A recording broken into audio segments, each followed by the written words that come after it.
Edifice of Trust podcast is a thoughtful discussion of today's current events from the perspective of America's founding principles.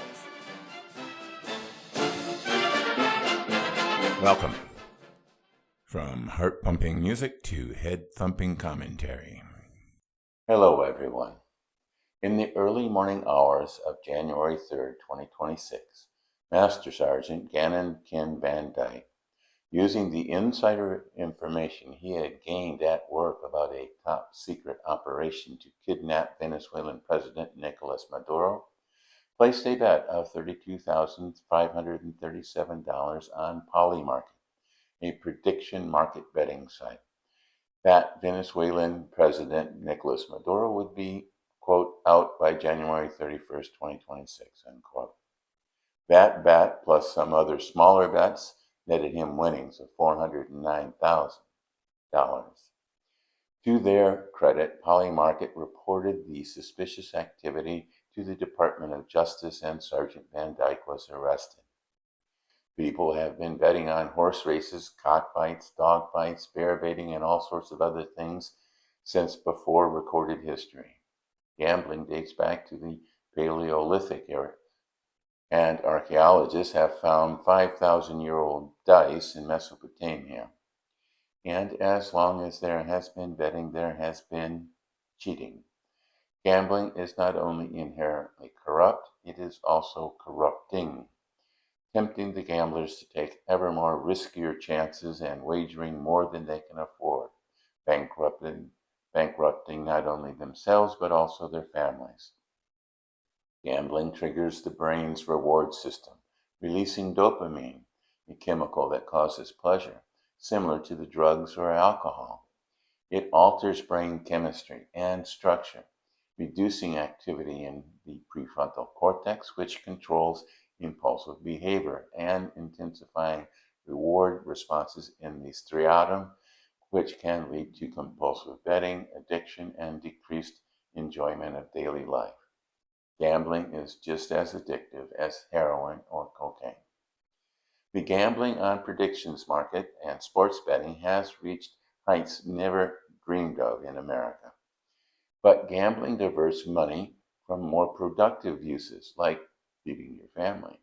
And many Protestant religious sects view gambling as harmful or even sinful, as does Islam. But gambling on predictions markets widens the scope of events on which bets can be made and enhances the possibility of cheating and insider trading. But betting in predictions markets have even wider implications, as bets can now be made on foreign policy events, such as the kidnapping of a foreign leader, such that using non-public or top-secret information to make a bet, as was the case with Sergeant Van Dyke, is the equivalent of treason. And if Chinese hackers weren't trolling the predictions markets before January 3rd, they sure are now. The Professional and Amateur Sports Protection Act, PASPA, passed by the U.S. Congress in 1992, blocked states from authorizing sports betting. However, the state of New Jersey sued to overturn the law, charging that the law violated the 10th Amendment to the U.S. Constitution. In 2018, the Supreme Court agreed with New Jersey that PASPA unconstitutionally usurped the state's authority to regulate gambling, stating that powers not delegated to the U.S. government by the Constitution are reserved for the states. Interestingly, New Jersey's effort to overthrow PASPA was originally opposed by the NBA, the NFL, Major League Baseball, the NHL, and the NCAA, who were afraid that unlimited sports betting would harm the leagues and their reputation. The New Jersey politicians, however, were enamored by the lure of all the fees and taxes that legalized gambling could bring to the state. After the Supreme Court's decision, the politicians of many other states jumped at the chance of additional revenues from sports gambling. Sports gambling is now ubiquitous across our television screens, with FanDuel, DraftKings, and others striving to become the, quote, official sportsbook for various leagues. But because gambling is Just as addictive as the most potent drugs, crime and corruption has quickly infested professional and college sports. Last fall, 6 people, including former and current NBA players and coaches, were arrested by the FBI for using insider information to profit from illegal betting activity. And just last month, the NCAA reported that it was investigating Texas Tech transfer quarterback Brendan Sorsby for making thousands of online bets in violation of NCAA rules. It's so bad that even 95-year-old Warren Buffett, the sage of Omaha and former chairman of Berkshire Hathaway, deplores all the legalized sports gambling and calls it, quote, a tax on stupidity that destroys wealth for the many to the benefit of the few. Going on, he said, we have never had people in a more gambling mood than now. He also has warned that prediction markets are more similar to gambling than speculative investing. But it is not just gambling on sports and prediction markets that are a problem. There seems to be a malaise that is spreading through America. Recently, President Trump issued an executive order to reclassify marijuana as a Schedule III drug, allowing greater access of the drug for medical research and greater control over the use of marijuana by the states. This, despite increasing evidence that the long-term use of cannabis has serious side effects, including mental impairment, mental health disorders, and respiratory problems.